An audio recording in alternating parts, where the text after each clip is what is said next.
Bonjour à tous, bienvenue, bienvenue.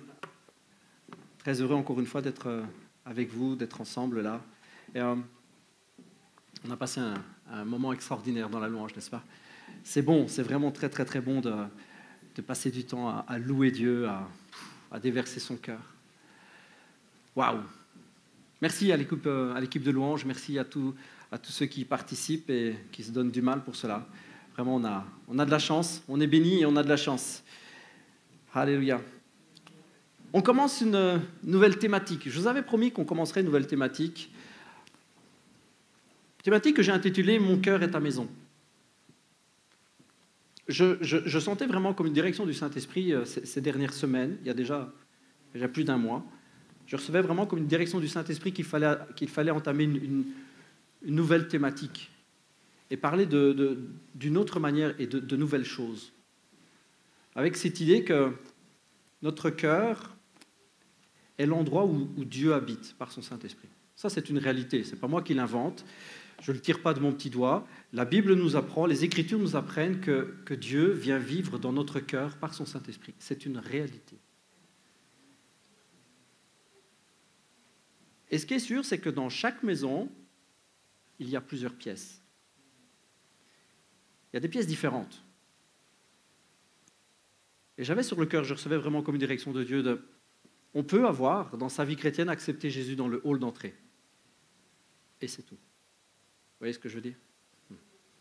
Est-ce que Jésus est dans chacune des pièces de notre vie? Est-ce que Jésus peut librement aller de pièce en pièce? C'est ça l'idée. On va voir ensemble des tas de thématiques. Dans ces thématiques, on va avoir des tas de sujets, comme la colère, les finances, les relations, les amitiés, le travail. Ce sont toutes des sphères de notre vie, comme des pièces de notre maison, de notre cœur. Est-ce que Jésus règne dans chacune de ces pièces?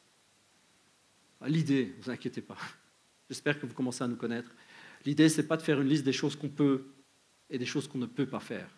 Pas des choses qu'on peut faire, des choses qu'on ne peut pas faire, des choses permises et des choses interdites. Ce n'est pas du tout l'idée. Et l'idée n'est pas du tout non plus de communiquer comme un sentiment de culpabilité par rapport à certaines choses. Oh, misère! Jésus n'est pas allé dans ma cuisine. Oh, catastrophe! Non, ce n'est pas ça l'idée. L'idée n'est pas de se mettre un fardeau de culpabilité, mais je suis certain, j'en suis certain, Dieu veut plus pour nous. Dieu veut plus, il veut nous amener plus loin avec lui. Il veut nous amener vivre plus loin, plus profondément. Il a des plans, c'est juste extraordinaire. Dieu a des plans pour chacun de nous qui sont extraordinaires. Mais il a besoin que nous lui donnions la possibilité de régner sur notre vie. Il a besoin de recevoir de notre part une liberté d'action. Vous comprenez ce que je veux dire? Ce n'est pas une question qu'on est obligé de se soumettre comme si Dieu allait nous punir, ou nous forcer, ou nous casser en deux si nous ne le faisons pas. Mais Dieu se tient devant la porte de notre maison et la porte de notre cœur. Il se tient et il supplie. Il supplie l'être que nous sommes de le laisser entrer. Il supplie le cœur que nous sommes d'ouvrir sa porte. Il supplie.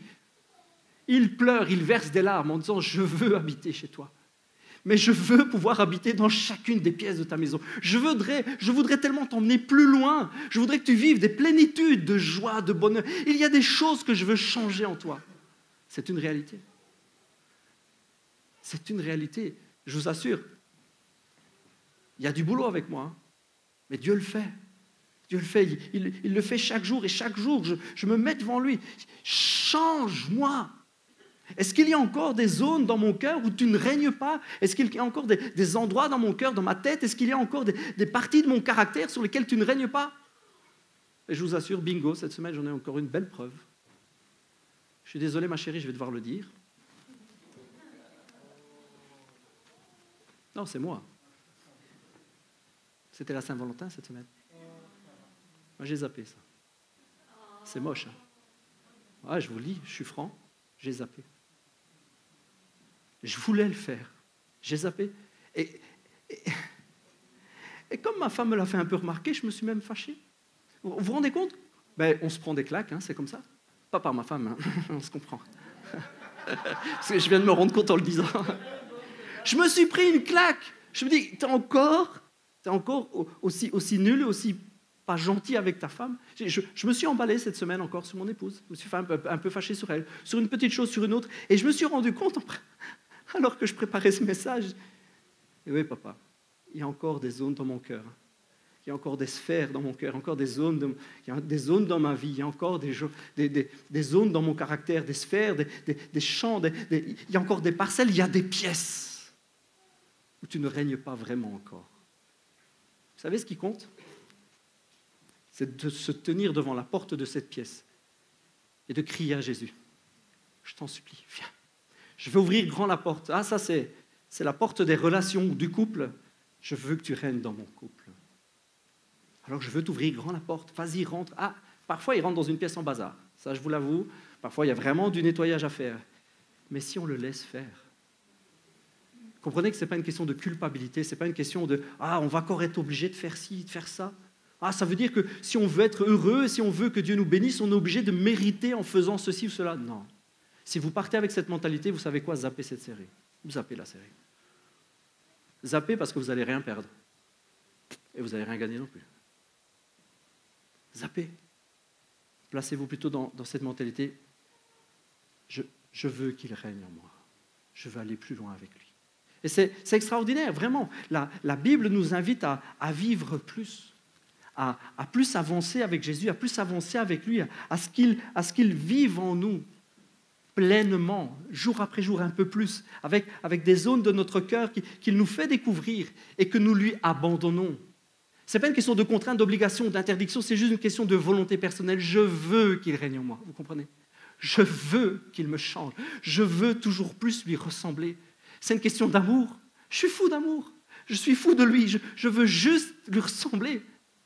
On veut ressembler à son papa, on veut ressembler à sa maman, on veut ressembler à son héros, on veut ressembler à sa vedette de musique préférée ou à son acteur préféré. On voudrait ressembler à des tas de gens. Moi, je veux ressembler à Jésus.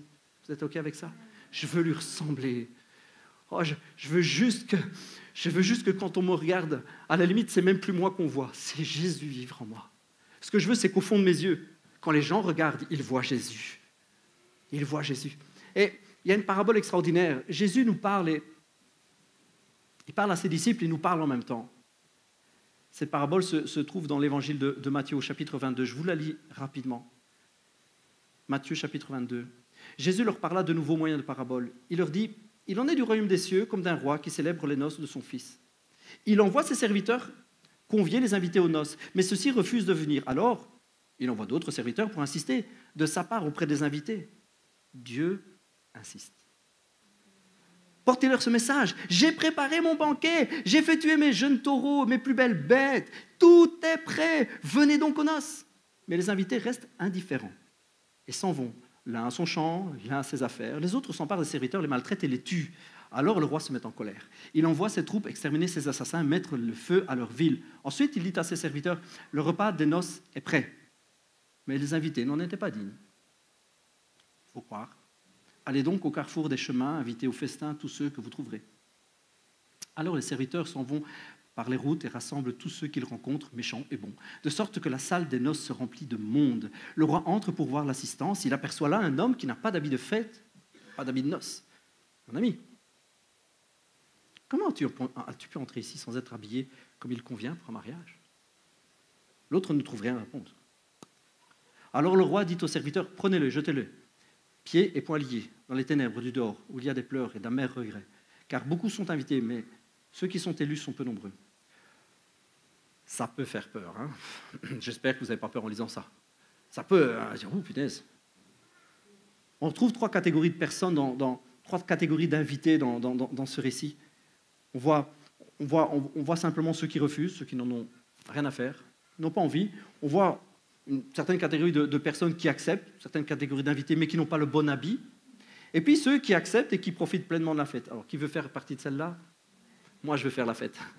Moi, je veux faire pleinement la fête. C'est le but, hein, c'est le bon plan, et c'est le plan que Dieu a pour nous, c'est de faire la fête. Et honnêtement, j'ai encore du mal à l'heure actuelle de comprendre, j'ai encore du mal à saisir que pour certains chrétiens, on n'est pas appelé à faire la fête. C'est chaud. Alors que c'est clair, c'est des choses dont Dieu parle, dont Jésus parle. On est appelé à faire la fête et c'est vraiment un super plan. Mais il y en a qui ne saisissent pas ça. Ils veulent se couvrir de règles et de lois, alors qu'à des tas d'endroits, les choses sont claires. Les choses sont claires. Dieu veut vraiment qu'on puisse profiter, on puisse vivre pleinement dans la joie, etc. Il veut qu'on puisse vraiment profiter d'une fête extraordinaire. Je sais que pour certains, parler de cette manière pourrait sembler ne pas prendre cela au sérieux. Vous voyez ce que je veux dire? Ouais, rigoler, tout ça, ouais, faire les marioles, danser, sauter, c'est prendre un petit peu tout ça à la légère. Parler toujours d'amour, ne pas parler de choses sérieuses, de parler comme l'éternité, comme la perdition, sur ça des sujets, ça. Je sais que certains, je suis conscient de ça, je sais, je le vis et on me l'a déjà dit. Puisqu'on ne parle pas de cela, on n'est pas assez sérieux. On prend ça un petit peu par-dessus la jambe. Je vous assure, on prend ça très au sérieux. On prend ça méga au sérieux. Je prends ça méga au sérieux.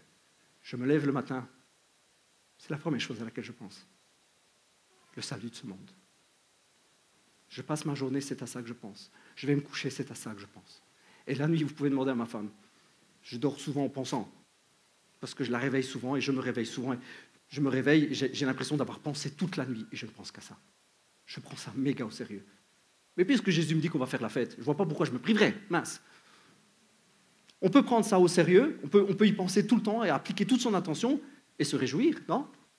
On peut prendre ça joyeusement, parce que Dieu nous dit qu'on va faire la fête avec lui. On peut être heureux tout en étant inquiet pour le sort des gens de ce monde.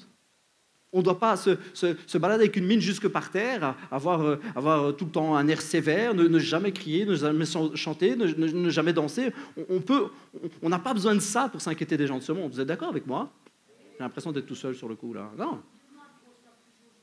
Amen. Exactement, Léona. On est invité à être joyeux tout le temps, matin au soir. C'est la joie, c'est la fête. Et bien qu'on soit dans la joie, on prend ça très, très, très au sérieux. Très, très, très au sérieux. On prie, on jeûne pour ça. Et c'est ma prière, c'est notre requête. On en parle souvent, on le désire, on le cherche. Et c'est notre prière que ton royaume vienne. Miracle, guérison, délivrance, cœur transformé, vie changée, dans le nom puissant de Jésus. C'est ce que nous voulons chaque jour. C'est ce que nous cherchons chaque jour. Et je peux vous dire qu'on prend ça super au sérieux. Mais nous sommes invités à nous réjouir, nous sommes invités à être dans la joie. On voit une première catégorie de gens qui refusent l'invitation de Jésus. Ils refusent. Et je vous assure, je vais peut-être étonner certaines personnes, parce que moi je prends ça vraiment différemment de ce que je pense. Tout le monde peut prendre ce verset en parlant, oui, c'est le ciel, etc. Moi je ne vous parle pas du ciel, je vous parle du royaume ici, où Jésus nous invite à marcher dans le royaume de Dieu. Il y a des chrétiens qui refusent l'invitation à la joie. Il y a toute une sphère de la chrétienté qui refuse l'invitation à la fête. Ils refusent de rentrer dans une dynamique de royaume de Dieu. Moi, je ne parle même pas du ciel, je vous parle de vivre le royaume de Dieu. Il y a toute une catégorie de personnes qui refusent parce que quoi? Parce que l'un va travailler à son champ et l'autre à ses affaires. Il faut être sérieux dans les choses de Dieu. Il faut travailler, il faut être bien carré, il faut bien travailler parce que sinon, ils refusent la fête. Vous me suivez? Il refuse la fête, il refuse l'invitation du roi pour fêter son fils. C'est les noces de son fils, il veut qu'on fête son fils, il veut faire la fête, il veut qu'on se réjouisse, il veut qu'on vive un vrai royaume de joie, d'abondance, de délivrance, il veut qu'on vive ça. Et il y a toute une catégorie de personnes qui refusent d'entrer dans cette dynamique. Non, c'est du sérieux, mon ami, on n'a pas à rigoler avec ça, on n'a pas à prendre ces choses non au sérieux. Je vous assure, on prend ça au sérieux, mais on se marre aussi. Ouais, on prend ça au sérieux, mais on accepte l'invitation de se réjouir. Pour beaucoup de milieux, pour beaucoup d'églises, Dieu n'est pas un Dieu de fête. Est-ce que vous avez déjà réfléchi au nombre de fêtes qu'il y a dans l'Ancien Testament? C'est blindé. On a l'impression que tous les mois, il fallait faire une fête pour quelque chose. C'est super. Il y avait des fêtes tout le temps. L'appel à la joie, l'appel à la fête, c'est extraordinaire. Ça fait partie de Dieu. Dieu est un Dieu de joie. Dieu est un Dieu de fête. Mais pour certaines personnes, ça, je ne sais pas, on a l'air idiot quand on fait ça.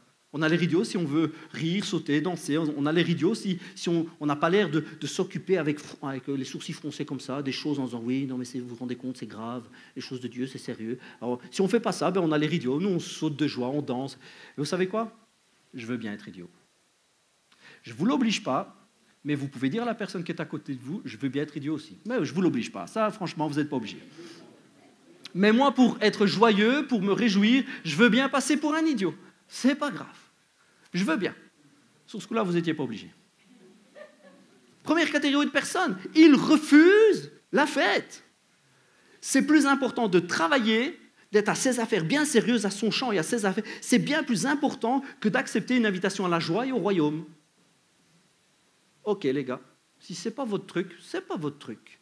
Et puis il y a ce gars qui vient, il y a cette personne qui arrive et il n'a pas le bon habit. Alors il faut que je vous explique un truc.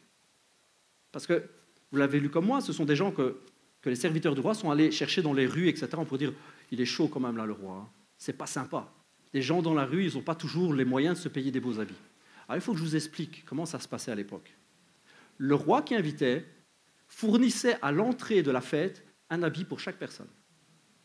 Il faut le savoir, c'était une coutume, c'était quelque chose qui se faisait.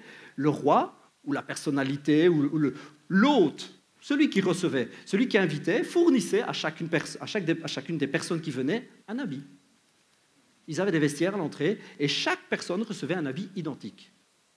Tout le monde avait un habit. Si c'était un bleu avec des bords dorés et des petites perles, tout le monde recevait un bleu bord doré et petites perles. C'était comme ça.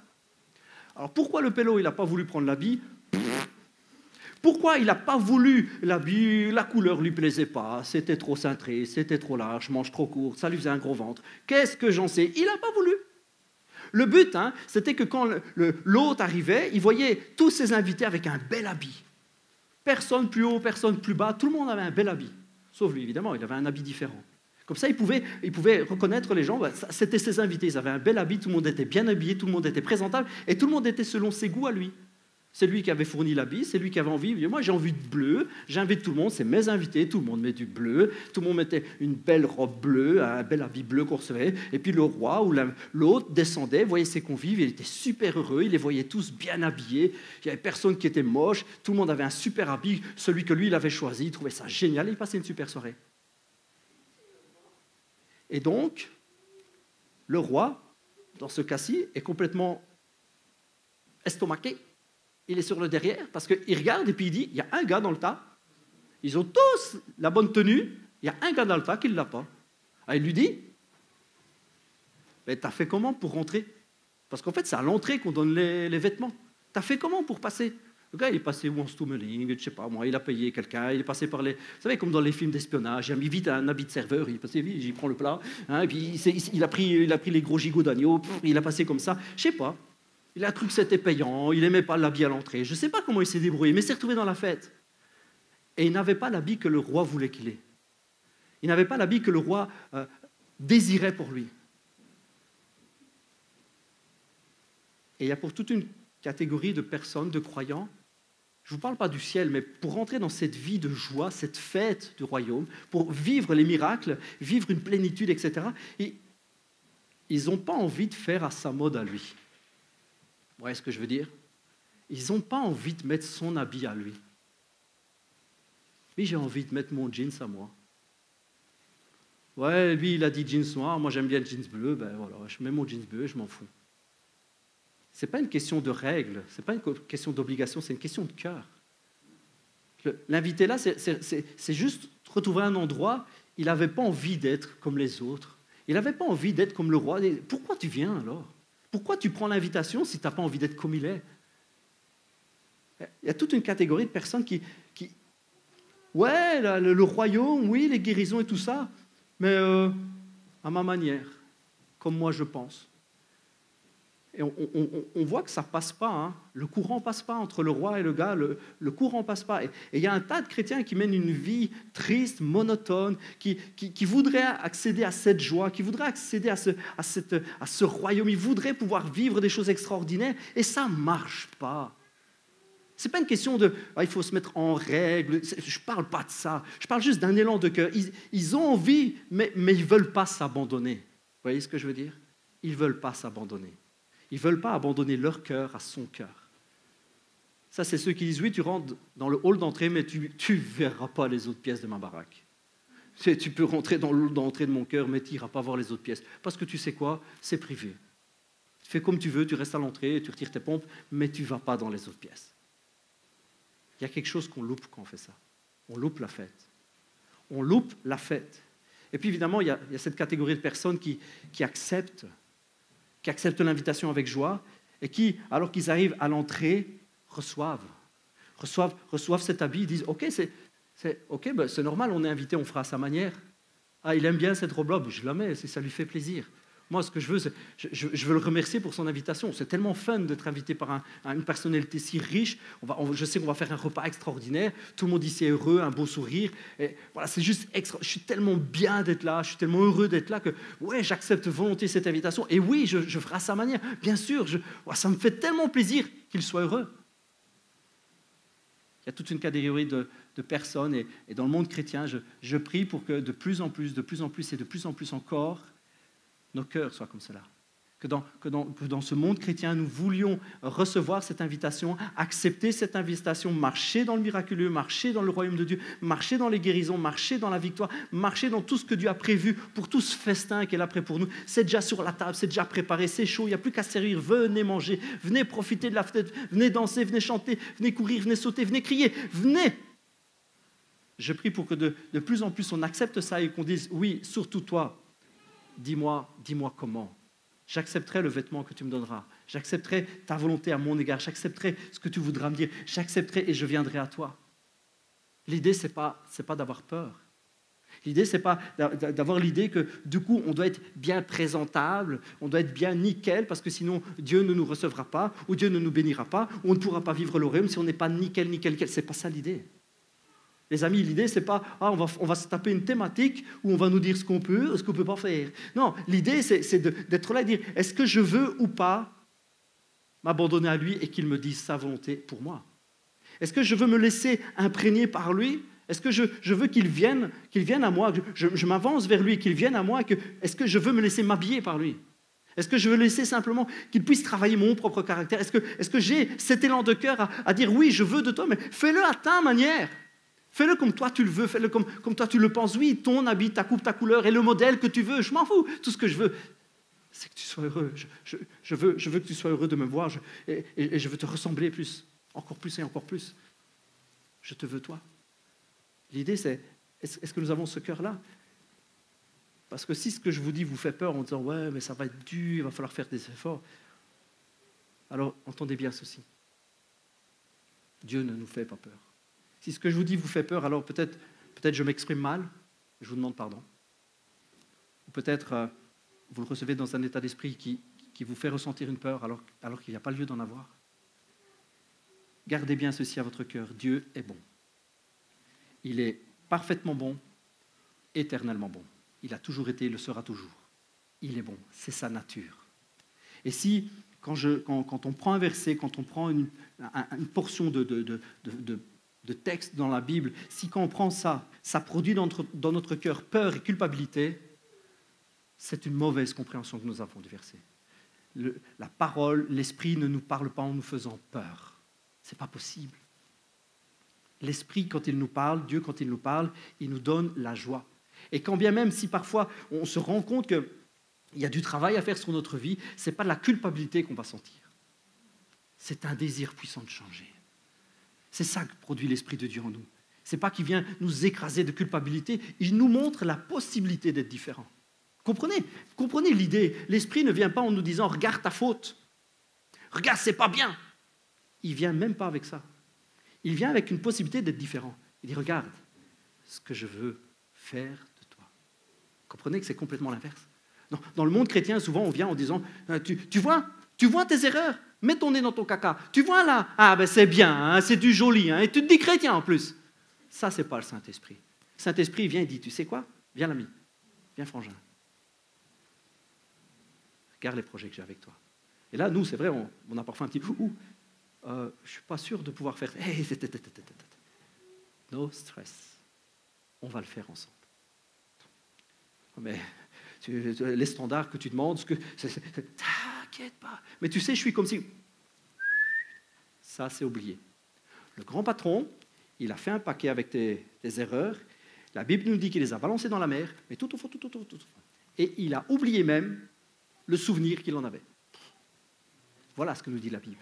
Dieu a effacé nos fautes et il a effacé le souvenir de nos fautes. C'est chaud quand même. Ça, c'est fort. Donc, le Saint-Esprit ne peut pas venir vous rappeler une faute parce qu'il ne serait pas d'accord avec Dieu. Vous me suivez? Il ne serait pas d'accord avec Dieu. Dieu a dit, moi, j'ai oublié même qu'il avait ces fautes-là. Et Saint-Esprit, ouais, mais attends, oui, toi, c'est toi, moi, c'est moi. Moi, je viens lui rappeler que c'est pas bien. Ah, non, c'est pas possible. Donc si quand je vous lis ça, ou quand je dis, ouais, il faut avoir le bon habit, vous dites, oh, ouais, mais alors ça veut dire qu'on doit faire des efforts, ou ça commence à... J'ai du mal à respirer. Vous me comprenez mal, alors. L'idée, c'est que Dieu veut nous fournir une autre possibilité, un changement. Il veut venir faire un changement en nous. Mais alors, c'est quoi cet habit? C'est quoi cette tenue, alors? C'est quoi l'idée? Pasteur Michael, c'est bien beau, tu me parles de vêtements, mais c'est quoi la tenue? La tenue, c'est Jésus. Maintenant, par la foi, Galates 3. Maintenant, par la foi en Jésus-Christ, vous tous, vous êtes fils de Dieu. Car vous tous qui avez été baptisés par Christ, vous vous êtes revêtus du Christ. Voilà ce que Dieu veut. Voilà cet habit parfait qu'il veut pour chacun de nous. Voilà pourquoi il n'en veut pas un autre, il veut celui-là. Voilà pourquoi le roi, il veut absolument que tout le monde ait la même tenue. Parce que cette tenue, c'est Jésus lui-même. C'est toute la sainteté de Dieu, toute la sainteté de Jésus, c'est tout le caractère de Jésus. Il veut ça pour nous. Voilà pourquoi on se plie à sa volonté. Voilà pourquoi on se dit oui, d'accord, à ta volonté, pas la mienne. Voilà pourquoi, parce qu'il veut imprimer en nous et dans nos cœurs le caractère de Jésus lui-même. Il veut absolument nous donner les mêmes aptitudes, les mêmes résultats, le même cœur que Jésus. Il veut ça pour nous. Il veut, excusez-moi, le meilleur. Il veut ce qu'il y a de meilleur. Il avait dans son ciel des choses extraordinaires. La Bible nous dit qu'il a pris ce qu'il y avait de plus cher dans son ciel. Il a fouillé tous les coins du ciel. Il a pris son fils parce que c'est ce qu'il y a de plus cher. Il l'a offert et puis il veut qu'on le revête. Excusez-moi du peu. Il veut juste nous fournir le meilleur de l'univers. Il veut... Je pensais avoir un amen à ça. Il veut nous revêtir du meilleur. Et son Fils, ce qu'il y a de plus précieux, non seulement il le donne, mais maintenant qu'il est ressuscité, qu'il l'a ramené à la vie, il veut le mettre sur nous, en nous. Voilà cet habit que Dieu veut pour nous. Voilà l'habit qu'il donne à l'entrée de la fête. Voilà l'entrée pour le royaume. Voilà vivre les miracles. C'est revêtir Christ, premièrement. Voilà pourquoi je voudrais vous partager toute cette thématique. Est-ce que réellement Jésus est maître dans chacune des pièces de notre cœur? Est-ce que nous avons et nous revêtons chaque jour un peu plus Christ? Est-ce que Jésus est visible de plus en plus? Est-ce que dans tous ces aspects de notre cœur, de notre caractère, de qui nous sommes, de notre travail, de nos finances, de nos projets, de nos futurs projets, de nos vacances, de notre maison, est-ce que Jésus est là, au centre de chacune de nos discussions, au centre de chacune de nos décisions? Est-ce que Jésus est là? Est-ce que nous avons revêtu tellement Jésus qu'en fait on ne voit plus que cela? C'est ça le but. C'est ni de faire peur, ni de nous mettre la frousse, et ni de nous mettre la pression. Ce que je voudrais, c'est vous présenter, comme le Saint-Esprit ferait lui-même, je pense. Je pense que sur ce coup-là, on est d'accord, lui et moi. Je vais vous présenter une meilleure solution. Quelque chose de meilleur et d'excellent. Et il dira, il n'y a donc plus de différence entre les Juifs, les non-Juifs, les esclaves et les hommes libres, entre les hommes et les femmes. Nous sommes tous un. Voilà ce que le roi il voulait voir dans sa salle de noces. En fait, il voulait voir l'image de son fils partout. Parce que c'est son fils qu'il fête. Vous comprenez ça? Cette fête, ce roi, cette parabole, elle est extraordinaire parce qu'elle nous montre comment Jésus veut absolument voir son Église avec son fils. Il veut voir Jésus imprégné dans nos cœurs. Il veut nous donner tellement de choses. Tout est prêt. À l'image de ce banquet, tout est prêt. Tout est prêt. Dites, que quelqu'un le dise à haute voix. Tout est prêt. Oh, plus fort, s'il vous plaît. Tout est prêt. Est-ce que vous réalisez que toutes nos guérisons sont déjà prêtes? Il y a 2000 ans, tout a été payé. Toutes les guérisons, le petit mal de dos, la rage de dents, la dépression ou le cancer, tout est payé. C'est déjà fait. C'est un banquet où tout est offert, tout est gratuit, tout est donné, tout a déjà été pourvu. Le pardon de chacune de nos fautes, tout est déjà payé, tout a été effacé, c'est déjà fait. Mais il y a une portion de grâce, il y a une plénitude, il y a une vie épanouie à marcher et à revêtir davantage Christ. Et à se saisir de toutes ces bontés que Dieu a pour nous, préparées d'avance. Il a préparé cela comme on prépare un festin extraordinaire. Il a préparé ça comme on prépare un repas extraordinaire. Tout ce qu'il veut, c'est nous en faire profiter. Il veut que nous puissions profiter de cela. Parce qu'il a déjà tout payé. Il a déjà tout donné. C'est ça mon désir dans cette thématique. Je voudrais qu'on balaye ensemble des tas d'aspects de notre vie. On va un petit peu baisser nos boucliers, hein, on va baisser nos armes, on va se rendre un peu vulnérable sur ce coup-là. On va essayer d'être honnête. Hein. Moi, je vais essayer d'être le plus honnête possible. Je vous dirai, je vous parlerai sans protection, sans bouclier. Je vous dirai réellement. Mais il y a une part de bénédiction, de plénitude, il y a une part de grâce à s'abandonner à Dieu, à lui faire confiance et à l'accepter dans nos vies encore et encore plus. Il y a un gars qui a dit un jour un truc qui était vraiment intelligent, je trouve. Il a dit, il faut que je diminue et il faut qu'il grandisse en moi. C'était un bon gars. Il a lâché ça une fois entre deux portes, mais c'était profond. Il faut que je diminue, il faut qu'il grandisse en moi. La Bible nous invite à nous approcher de Dieu encore et encore. Avec cet état de cœur, viens et transforme-moi. Jésus parle de lui-même. Hein.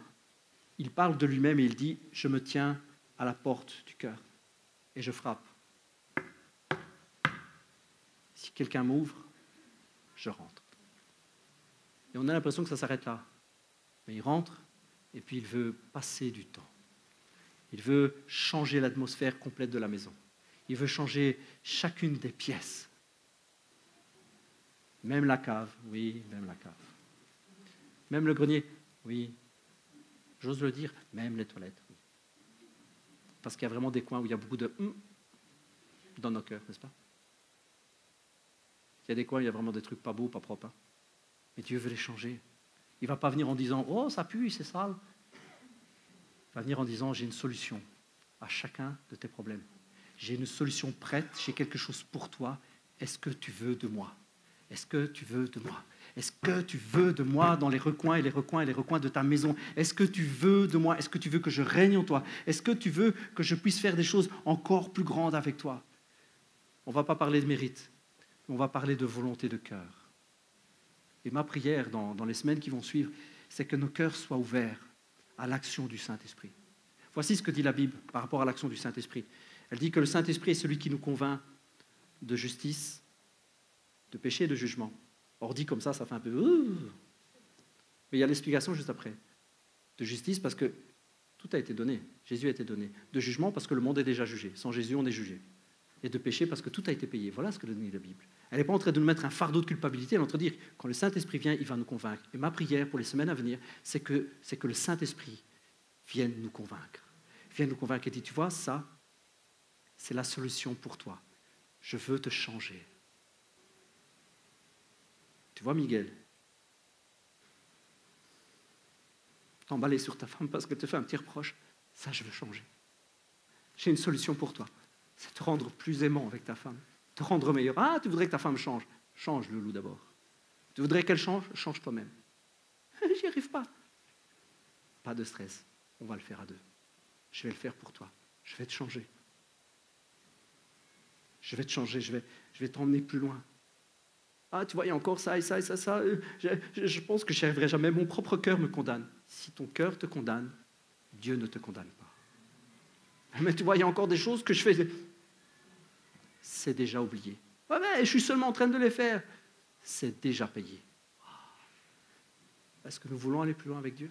Est-ce que nous voulons vivre des plénitudes de bénédiction? Et ce n'est pas une question que Dieu va nous donner puisque nous allons les mériter.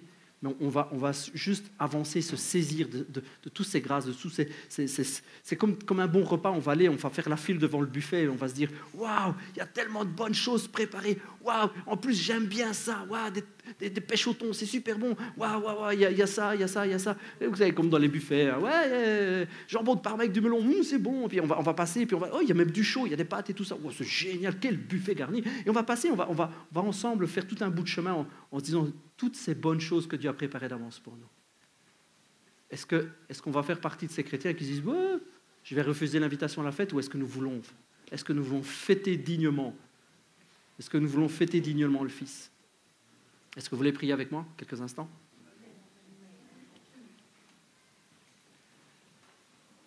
Père, je te remercie. Je te remercie pour toutes les bonnes choses que tu as préparées d'avance pour nous. Je voulais vraiment cette introduction simple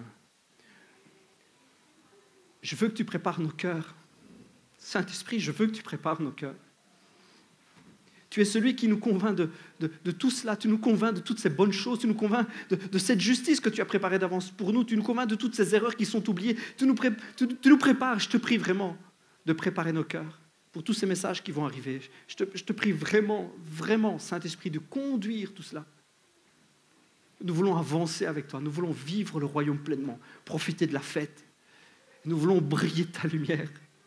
Nous voulons être le reflet de Dieu sur terre. Père, nous voulons être ton reflet, nous voulons être ton bras d'action, nous voulons être ton cœur sur terre. Plus que tout, nous voulons porter dans nos cœurs Jésus-Christ. Nous voulons le porter comme on porte fièrement un habit, comme on porte fièrement une tenue, comme on porte un étendard. Nous voulons le porter avec fierté, nous voulons que le monde voie. Nous voulons qu'il brille, nous voulons briller avec lui, nous voulons être des lumières, nous voulons éclairer, nous voulons briller dans ce monde, nous voulons refléter, nous voulons. Je te prie de préparer nos cœurs, Saint-Esprit, pour les semaines à venir.